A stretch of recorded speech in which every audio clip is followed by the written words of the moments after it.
What's going on, friends? My name's Jason. Welcome to my channel. Full disclosure today, I am on a small private lake that was recently stocked. Probably the closest thing I'll see to a UK style fishery, except I'm in an anchored boat. And I was out here 5 days ago, fished for about 30 minutes and put 11 in the net. Had a take on every cast. So this is a quick after work afternoon session. Let's see if we can get some rainbows in the net.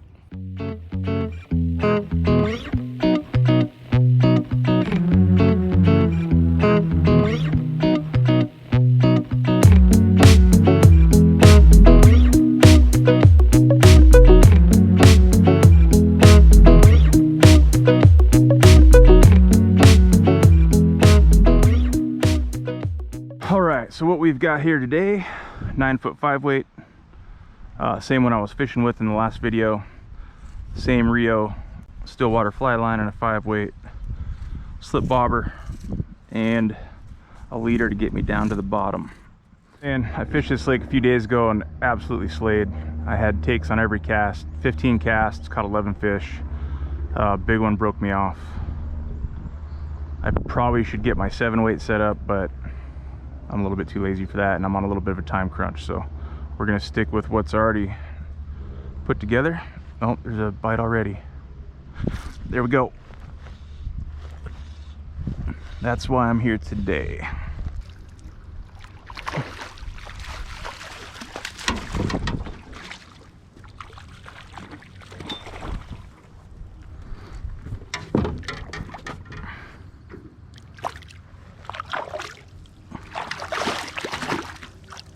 There we go, flies out.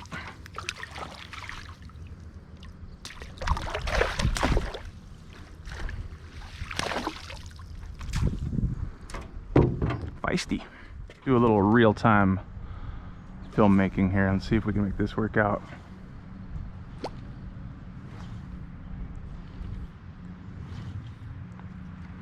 Well, if I wasn't tangled, it probably would have worked out a little better. Let's try that again.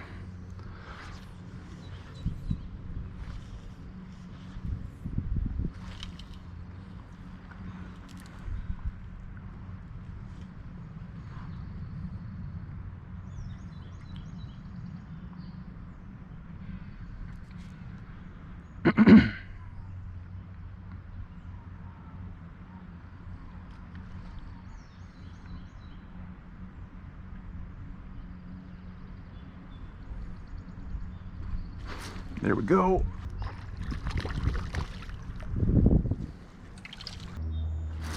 There.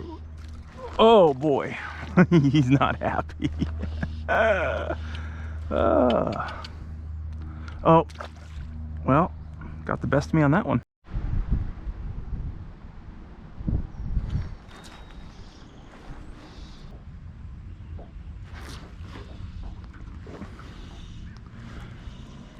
All right, that orange and black fly obviously works. Let's get this guy out in the sun here. So let's try something a little different color. This is just a little squirrel zonker, obviously chartreuse bead instead of orange. And if you're new to my channel, let me refresh you on my favorite way to fly fish in lakes.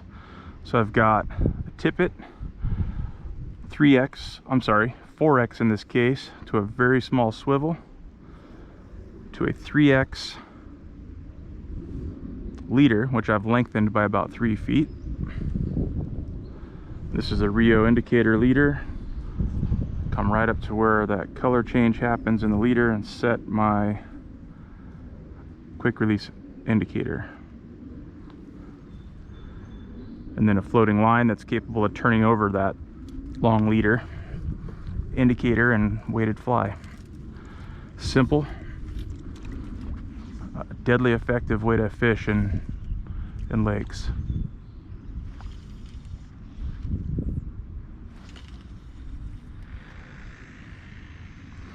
See if that orange fly makes a difference, or if they like this green one as well. I have an idea. So the orange one's lights outs, obviously, the orange and black. The green one is getting hits. I think that a lot of them are perch just by the way that the bobber's reacting, but maybe not. Just got a trout on it. So I'm going to throw this one out a few more times and let's just see, without picking up anchor, without changing anything but the fly, let's see how many different flies we can catch fish on today. There we go. Ooh, that feels like, I don't know. Man, these fish are spunky, so it's hard to tell if they're big, but that first run felt strong.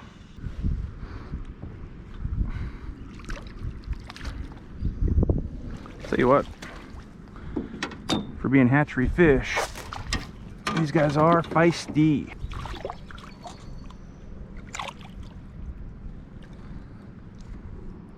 Pretty little guy.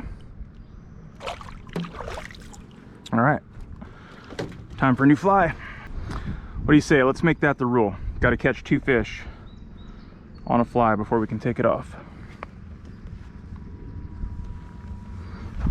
No, I'm in a hurry. I can't find my nippers. Oh, it's because I was sitting on them. Again, I've changed nothing but the fly. Same depth, same setup. I am casting to a little bit different part of the hole here just because of the direction the wind's blowing. Second cast with this fly on, and so far no interest. Oh, that was a bite. Getting some interest, getting some interest. So far we're getting nibbles on this. But I'm missing the hook set, or again, they might be perch. There we go. That one was buried as I was watching the dragonflies or damselflies fly around.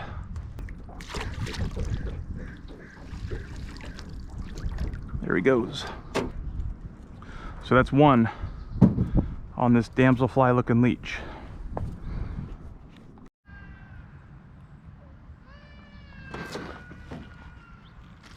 Oh, that's a big fish. Okay. Oh, he's off. Son of a bitch. That felt like it broke.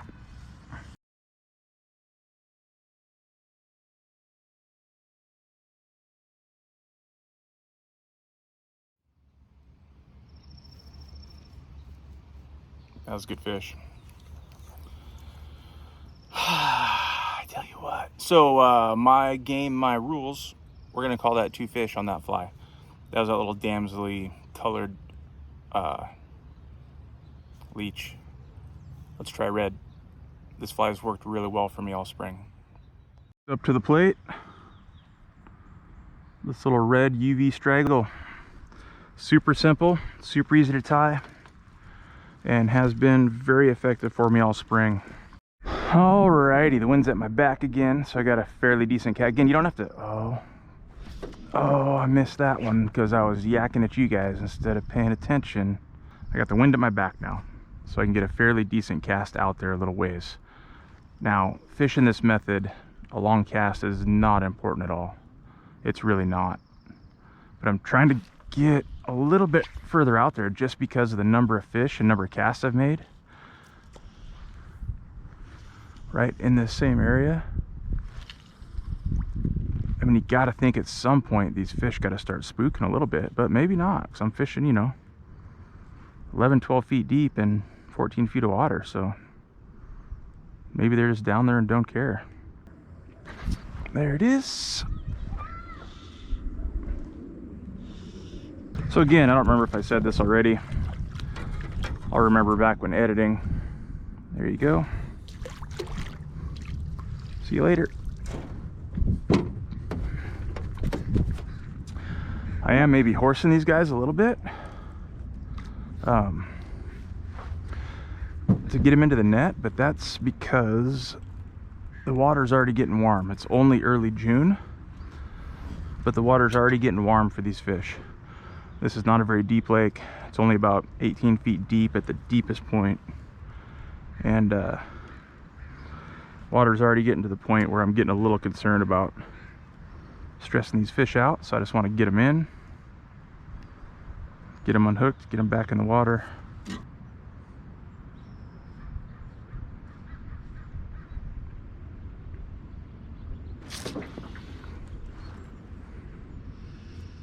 How about purple and black? with a silver bead. So this is Arizona semi-seal, marabou tail. I absolutely love Arizona semi-seal, and this is one that is produced by Spawn, a fly shop in Ilwaco, Washington. It's called Moon Rocks. Such a cool color. I have no affiliation with Spawn. I'm not getting paid or anything. I'm not sponsored, anything like that. They just have some really cool products. Customer service is great. I haven't met the guys down there, but they seem like great guys.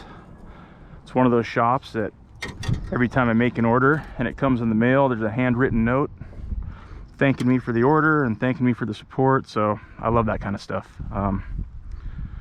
If you can, try to support your local fly shop instead of the big box store or giant internet retailer.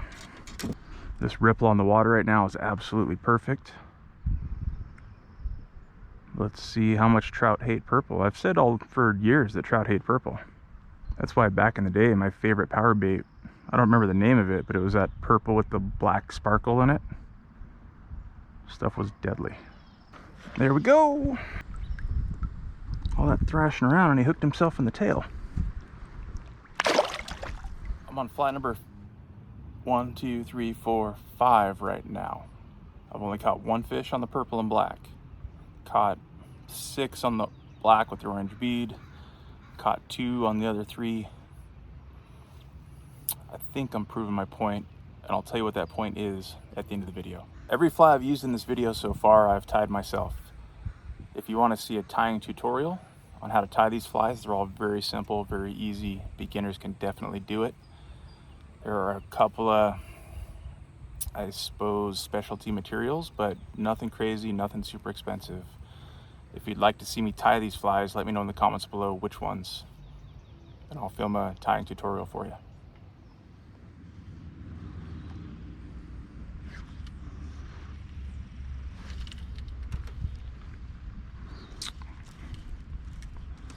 That looked tangly to me. Yes, it was. All right, so quick teaching point here. If you don't see 2 distinct plops when you cast, you should see a bobber plop and a fly plop. If you don't see 2 distinct plops, chances are very, very good that you're tangled, and you're going to want to get your mess back in and get it untangled because you're not going to be fishing. I've got something that looks like that. Not even going to mess with it. I'm going to cut it off, I'm going to retie, and get back in the water.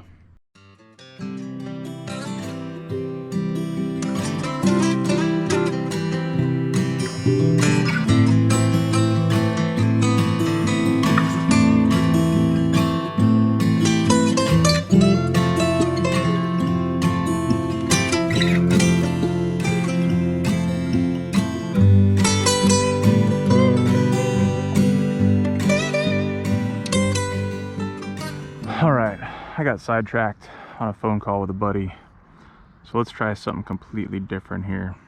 This is a little kind of dragonfly, damsel-y, nymph looking thing that shouldn't even be hung under an indicator, but we're going to give it a shot. And if I catch a fish on this, then we can just say it was just one of those days. So let's give this one a shot. I'll be a little bit surprised if this one catches a fish in this technique, but it's been such a good afternoon that maybe it just doesn't matter. There we go. Oh, and he's right off.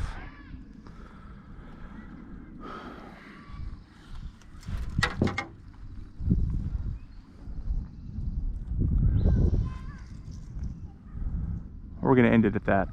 Trout ate the fly. I'm gonna call that good enough for this afternoon. I got sidetracked and I never filmed an outro for this video. So the bottom line is I caught fish on 7 different flies over the span of about 2 hours, 2.5 maybe. I think I got into about 20 fish actually hooked up. landed 17, 18 of them, and had more takes than I can count. All different flies, all in the exact same setup, never pulled anchor, never moved. So I guess my point is this. I think, and I'm certainly no expert, that when fishing in lakes, depth is key. You have to be where the fish are. Number 2, I think, is fly profile. What shape is the fly? Number 3, I think, is fly size. And number 4, I think, is actually the color of the fly. Unless they're keyed in on something very specific, I think that's what you should shoot for Stillwater success under an indicator.